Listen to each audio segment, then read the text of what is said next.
সারা দেশে ঘটছে বহু খবর, গতির সঙ্গে পাল্লা দিয়ে কিছু খবর জায়গা করছে শিরোনামে। দিনভর ঘটে যাওয়া সেই সমস্ত খবর নিয়ে আমি সুচেতনা শুরু করছি 15-15-5। শুরুতেই চোখ রাখবো হেডলাইন্সে। 5 রাজ্য নির্বাচন নির্ঘণ্ট। উত্তরপ্রদেশে 7 দফায় ভোট, 10, 14, 20, 23, 27 ফেব্রুয়ারি 5 দফা, 3 ও 7 মার্চ আরো 2 দফায় ভোট।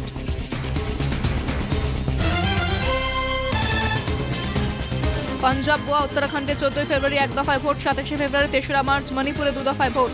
ভোট গণনা 10ই মার্চ।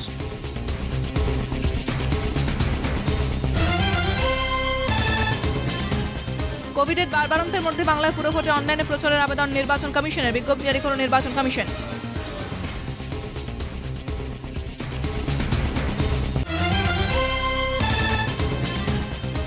করোনা আক্রান্ত হয়ে হাসপাতালে ভর্তি পরিচালক প্রিয়দর্শন। পরিচালকের শারীরিক অবস্থা নিয়ে উদ্বিগ্ন পরিবার ও ভক্তরা।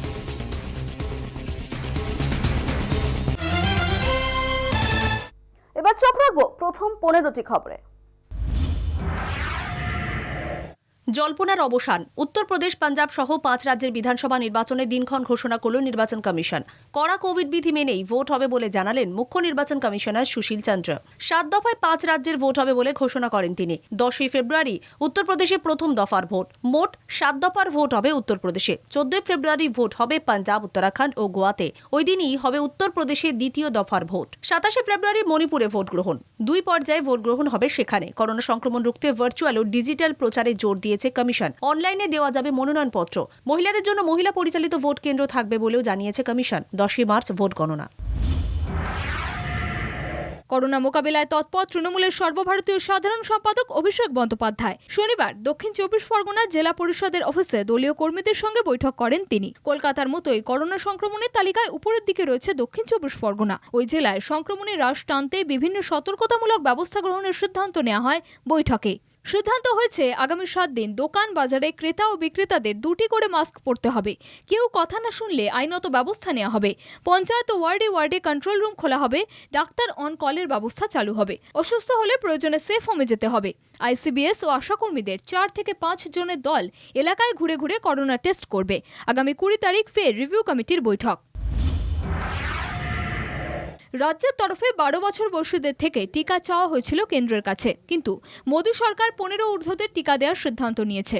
কেন্দ্রের টিকাকরণ নিয়ে প্রশ্ন তুললেন কলকাতা পুরসভার মেয়র ফিরহাদ হাকিম। বিষয়টি স্বাস্থ্য সচিবকে জানানোর সিদ্ধান্ত নেওয়া হয়েছে বলে শনিবার জানালেন মেয়র। যেভাবে চিকিৎসক সহ স্বাস্থ্যকর্মী ও পুলিশ কর্মীরা করোনায় আক্রান্ত তা নিয়ে উদ্বেগও প্রকাশ করেছেন তিনি। কলকাতা মেয়র হিসেবে শপথের পর প্রথম টক টু মেয়র অনুষ্ঠান করলেন ফিরহাদ হাকিম। একই সঙ্গে তোপ দেখেছেন বিজেপির বিরুদ্ধেও। 4 পুর নিগমের নির্বাচন নিয়ে বিজেপি দ্বিচারিত করছে বলেও অভিযোগ করেন। নরেন্দ্র মোদীর দল দেশের মানুষের সমর্থন হারিয়েছে বলেও দাবি করেন তিনি। এছাড়াও কেন্দ্রের বেসরকারীকরণ নীতির সমালোচনা করেন ফিরহাদ হাকিম। কটাক্ষ করেন নিতাই কাণ্ডে রাজ্যপালের টুইট করা নিয়েও। কোভিড বিধিনিষেধে ফের ছাড় নবান্নে। শনিবার থেকে চালু করা হচ্ছে নতুন নিয়ম। 50% আসন খালি রেখে খোলা যাবে বিউটি পার্লার, সেলুন। শনিবারই নির্দেশিকা জারি করা হয়েছে। এক বিজ্ঞপ্তিতে জানানো হয়েছে রাত 10টা পর্যন্ত খোলা রাখা যাবে বিউটি পার্লার ও সেলুন। তবে ছাড় পেতে গেলে মানতে হবে কিছু শর্ত। পার্লার এবং সেলুনে কোনোভাবেই গাদাগাদি করে ভিড় করা যাবে না। বিউটি পার্লার ও সেলুনের কর্মীদের অবশ্যই 2টি করে করোনা ডোজ নেওয়া থাকতে হবে। রাজ্য জুড়ে যে কোভিড প্রোটোকল বলবৎ রয়েছে তা মানতে হবে সবাইকে। নিয়মিত সময় ব্যবধানে সেলুন ও পার্লারে স্যানিটাইজ করতে হবে। করোনা আক্রান্ত কলকাতা পুলিশের বেশ কিছু কর্মী। করোনা তৃতীয় ঢেউ এখনো পর্যন্ত কলকাতা পুলিশের 295 জন অফিসার আক্রান্ত। মোট সুস্থ হয়েছেন 27 জন। গত 24 ঘন্টায় মোট 70 জন নতুন করে করোনা আক্রান্ত হয়েছেন। তাদের মধ্যে একজন আইপিএস অফিসারও আছেন।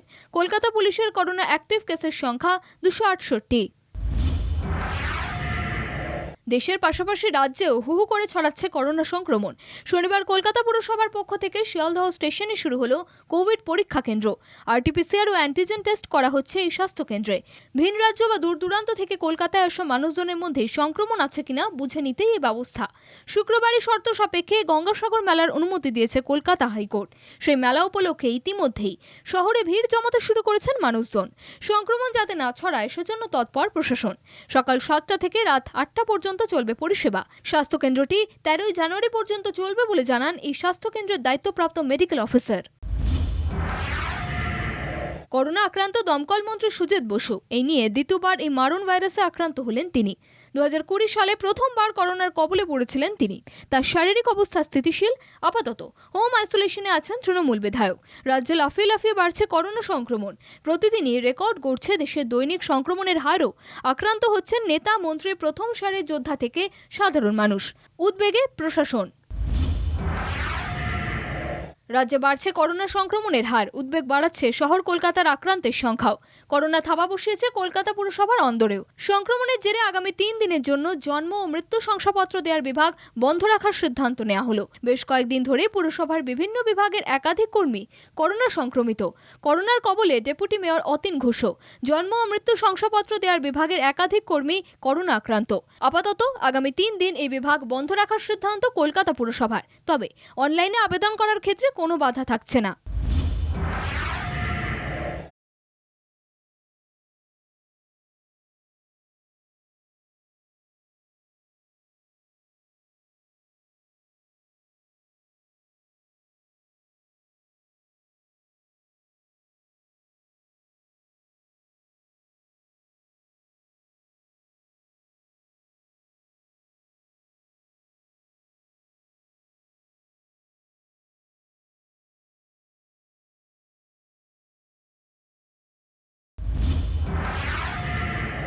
দেশে বেলাগাম করোনা সংক্রমণ। গত 24 ঘন্টায় 1 লাফে করোনা সংক্রমণ বাড়ল 21%। একদিনে আক্রান্তের সংখ্যা বেড়ে 1,41,986। কেন্দ্রীয় স্বাস্থ্য মন্ত্রকের পরিসংখ্যান বলছে, এর ফলে দেশে মোট করোনা আক্রান্ত হলেন 3,53,68,072 জন। সংক্রমণের শীর্ষে মহারাষ্ট্র। গত 24 ঘন্টায় আক্রান্ত 40,925 জন। দ্বিতীয় স্থানে পশ্চিমবঙ্গ। দিল্লি রয়েছে তৃতীয় স্থানে। কোভিড পরিস্থিতি উদ্বেগজনক তামিলনাড়ু ও কর্ণাটকে। করোনার পাশাপাশি দেশে হুহু করে বাড়ছে ওমিক্রন আক্রান্তের সংখ্যাও, ছড়িয়েছে 27 রাজ্যে। কেন্দ্রীয় স্বাস্থ্য মন্ত্রকের পরিসংখ্যান বলছে, এর মধ্যে শুধুমাত্র মহারাষ্ট্রেই করোনার এই নয়া শ্রেণী আক্রান্ত 876 জন। এছাড়া দিল্লিতে 513, রাজস্থানে 291, কেরালে 284, গুজরাতে 204 ও বাংলায় 27 জন মোট ওমিক্রনে আক্রান্ত হয়েছেন। করোনা আর ভারী বৃষ্টির জোড়া ফলায় নাজেহাল অবস্থা দিল্লির। দিল্লিতে গত 24 ঘন্টায় করোনা আক্রান্ত হয়েছেন 17,335 জন। রাজধানী বাড়তি করোনা সংক্রমণের হার দেখে সেখানে সাপ্তাহিক লকডাউনের সিদ্ধান্ত নিয়েছে প্রশাসন। বৃষ্টি ভেজা সকালে দিল্লিবাসীর সঙ্গী তাই সাপ্তাহিক লকডাউন। শুনশান রাস্তায় গুটিকতক মানুষ আর ঝমঝমে বৃষ্টির শব্দ। রাজধানীর দৈনন্দিন ব্যস্ততার পরিচিত ছবি চোখেই পড়ল না শনিবার। গুরুগ্রাম, ফরিদাবাদ, মানেসার সহ বৃষ্টির প্রকোপ সব জায়গাতে। ভারী বৃষ্টির প্রভাবে রাজধানীর তাপমাত্রা কমার পূর্বাভাস দিচ্ছে আবহাওয়া অফিস। রবিবার পর্যন্ত আবহাওয়া একই রকম থাকবে বলে জানিয়েছেন মৌসুম ভবন। ভারতবর্ষে যে রেল স্টেশনগুলিতে বিশ্বমানের পরিকাঠামো রয়েছে, সেই স্টেশনগুলির জন্য একটি স্টেশন ফি ধার্য করল রেল। এখনো পর্যন্ত পশ্চিমবঙ্গের 3টি রেলওয়ে ডিভিশনে একটি স্টেশন এই আওতায় পড়েনি, তাই রাজ্যে এই ফি এখনই বলবৎ হচ্ছে না। আগামী দিনে পূর্ব রেলের আসানসোল স্টেশনটি এই করের আওতায় আসতে পারে বলে খবর। কয়েকদিনের মধ্যে আসানসোল স্টেশনকে বিশ্বমানের তৈরি করার কাজ শুরু হবে। তবে ভারতে ভোপাল ও বেঙ্গালুরু সহ আরও 2টি স্টেশন এই ফির আওতাভুক্ত হয়েছে। পৌষের শুরুতেও বৃষ্টিতে ভিজেছিল বঙ্গ, শেষেও নিস্তার নেই। সপ্তাহ পড়লে জোড়া ঝঞ্ঝার গেরোয় ফের বৃষ্টির ভ্রুকুটি বাংলায়। হাওয়া অফিস জানিয়েছে, মঙ্গলবার থেকে পৌষ সংক্রান্তি পর্যন্ত অর্থাৎ শুক্রবার অবধি চলবে বৃষ্টি। মঙ্গলবার কলকাতা সহ দক্ষিণবঙ্গের আকাশ মেঘলা থাকবে। বুধ ও বৃহস্পতিবার বজ্র বিদ্যুৎ সহ হালকা থেকে মাঝারি বৃষ্টির পূর্বাভাস রয়েছে। আকাশ মেঘলা থাকবে শুক্রবারও। ওদিন রাত থেকে আবহাওয়ার উন্নতি হবে বলে জানিয়েছে হাওয়া অফিস। তবে কি জোড়া ঝঞ্ঝার ঠেলায় এবছরের মতো বঙ্গে অল আউট হবে শীত? তেমনটাই ইঙ্গিত হাওয়া অফিসের। এখন সময় একটা বিরতির পর থাকছে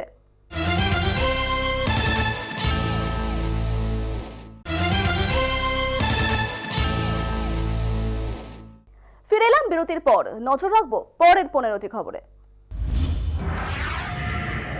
চণ্ডীগড় পুরভোটে একক বৃহত্তম দল হয়ে সন্তুষ্ট থাকতে হলো আম আদমি পার্টিকে। পুরসভার মেয়র পদ দখল করল বিজেপি। নির্বাচনে 35টির মধ্যে 14টি ওয়ার্ড দখল করে এক বৃহত্তম দলের মর্যাদা পায় কেজরিওয়ালের দল।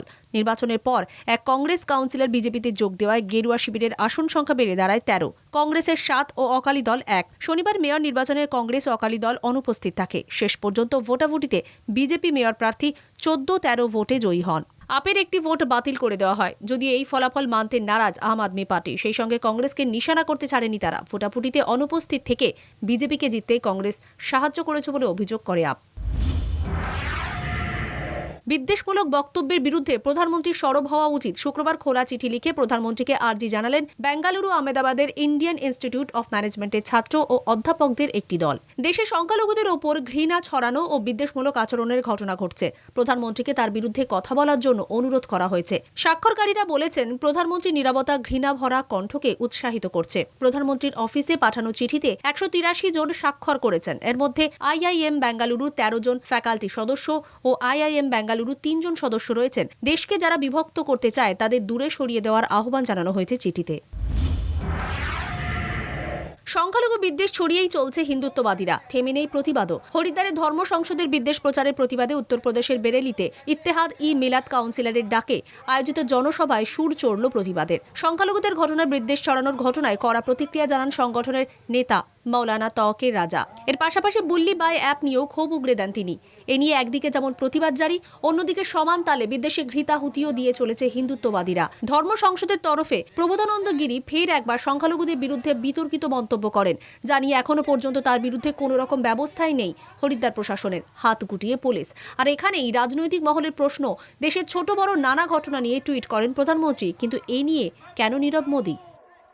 अगर रावण बुरा था, उसका वध राम जी ने किया, तो क्या राम भक्तों की आज ये जिम्मेदारी नहीं है कि आज जो महिलाओं को अपमान करते हैं, जो पुली ऐप बनाते हैं, भाई ऐप बनाते हैं, मुसलमान की बहु बेटियों की बेइज्जती करते हैं, फॉर सेल लिखते हैं, क्या ये रावण के भक्त नहीं है?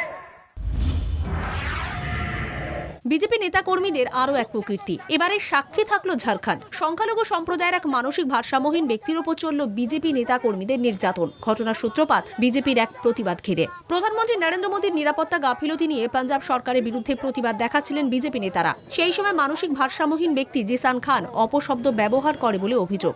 সবকিছু ছেড়ে তার উপরে ক্ষোভ দেখাতে শুরু করেন বিজেপি নেতারা। চলে লাঠি, ঘুষি, কিল, চড়। পরে কান ধরে ওঠবসও করানো হয়। জয় শ্রীরাম বলার জন্য বাধ্য করা হয় সংখ্যালঘু সম্প্রদায়ের ওই ব্যক্তিকে। ঘটনার ভিডিও ইতিমধ্যে ভাইরাল হয়েছে সোশ্যাল সাইটে। ঘটনায় অভিযোগ দায়ের করা হয়েছে। বেশ কয়েকজন বিজেপি নেতাকে গ্রেফতারও করা হয়েছে। ঝাড়খণ্ডের মুখ্যমন্ত্রী হেমন্ত সোরেন ঘটনার তদন্তের নির্দেশ দিয়েছেন।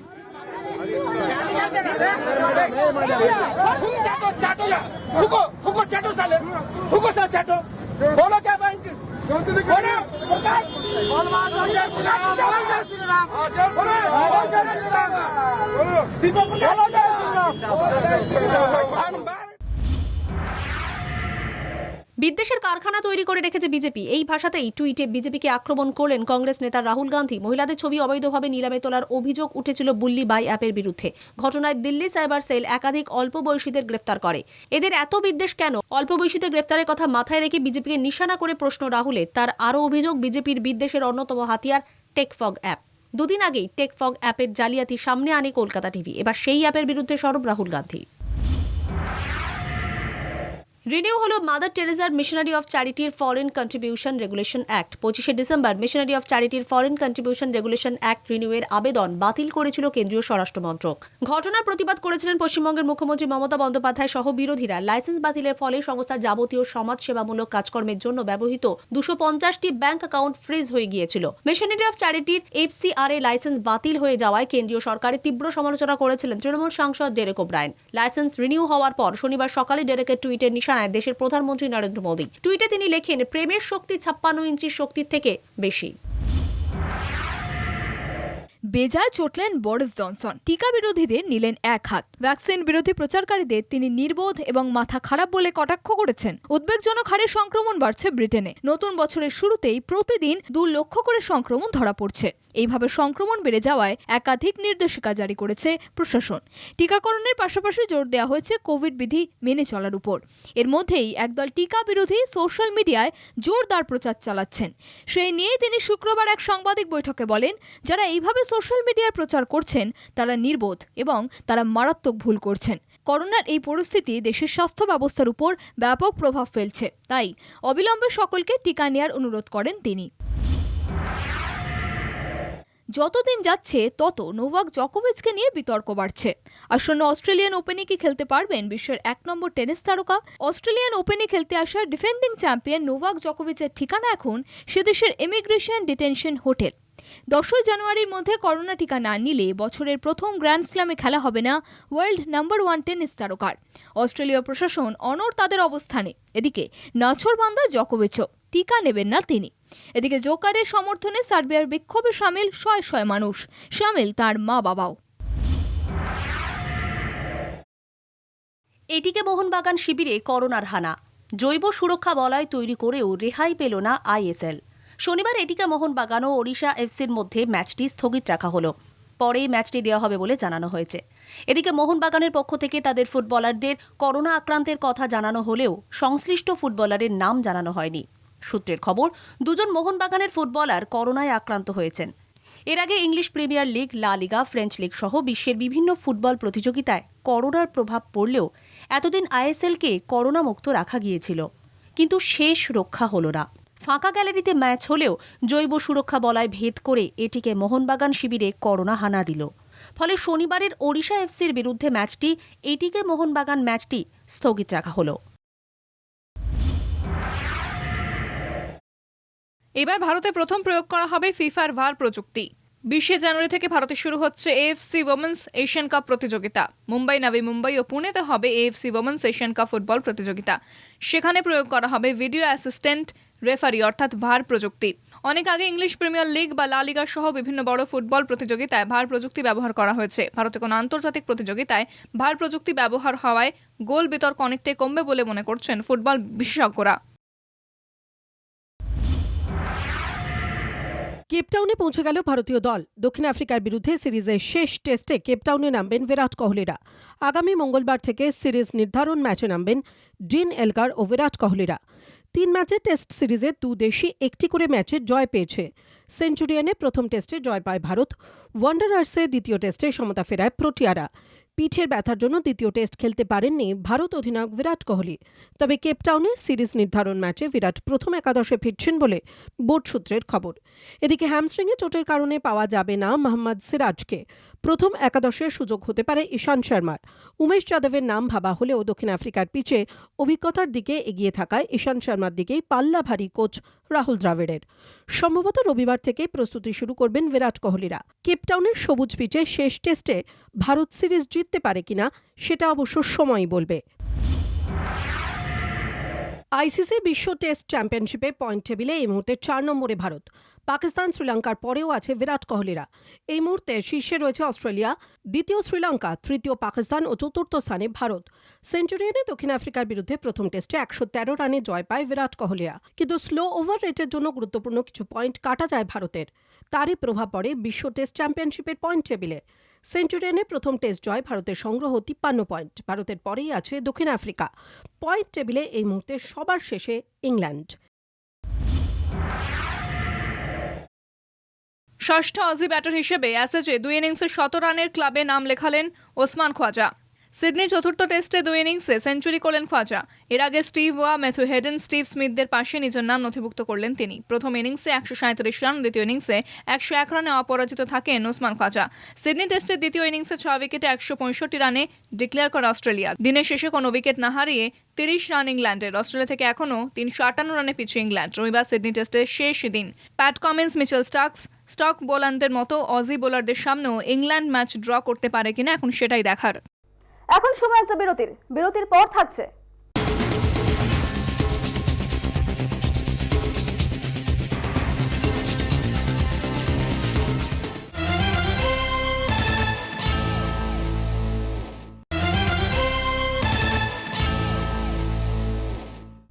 ফিরে এলাম বিরতির পর। নজর রাখবো পরের 5টি খবরে। করোনার তৃতীয় ঢেউয়ে ধাক্কায় টালমাটাল সারা বিশ্ব। তারকা থেকে শুরু করে আম আদমি, সংক্রমণ ছাড়ছে না কাউকেই।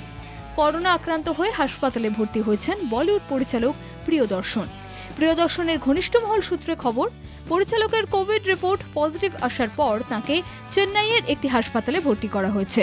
64 বছর বয়স প্রিয়দর্শনের। তার স্বাস্থ্য নিয়ে রীতিমতো উদ্বেগে রয়েছেন পরিজনেরা। মালামাল উইকলি, গরম মশালা, হালচাল, দে দানাদান সহ একাধিক বলিউড ছবির পরিচালক প্রিয়দর্শন। পরিচালকের অসুস্থতার খবরে চিন্তিত বিনোদন জগৎ। প্রিয়দর্শন কেমন আছেন জানতে খোঁজ খবর চালাচ্ছেন ভক্তরাও। ফের বন্ধ প্রেক্ষাগৃহ, ফের ঘরমুখী বিনোদন। 4 ফেব্রুয়ারি জনপ্রিয় এক ওটিটি প্ল্যাটফর্মে মুক্তি পাচ্ছে লুপ লাপেটা। ছবিতে অভিনয় করছেন তাপসী পান্নু আর তাহির রাজভাসেন।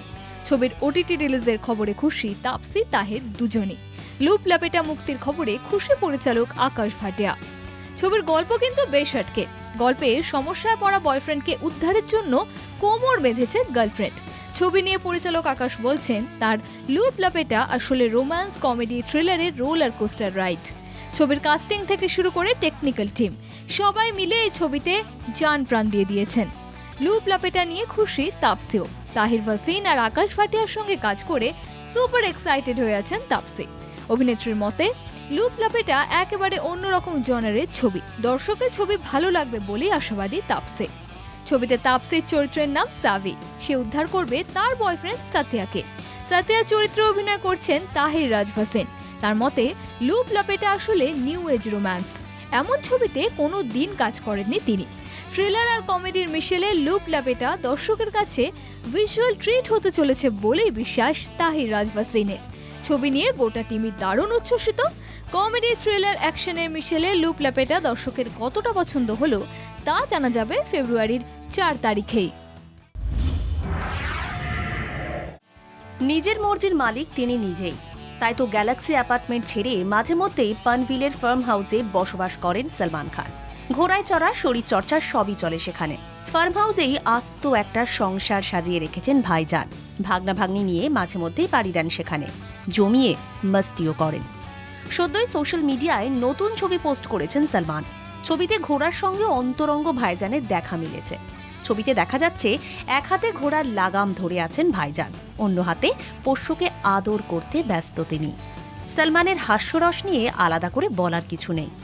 এই ছবির ক্যাপশনে সালমান লিখেছেন, হর্সেস মাউথ। ভাইজানের নতুন ছবিতে ভক্তদের যে মন মজেছে তার বলার অপেক্ষা রাখে না। তার রসবোধে খুশি নেটিজেনরা। ছবি দেখে অনেকেরই মনে হচ্ছে পানভিলের ফার্ম হাউসই ছবির লোকেশন।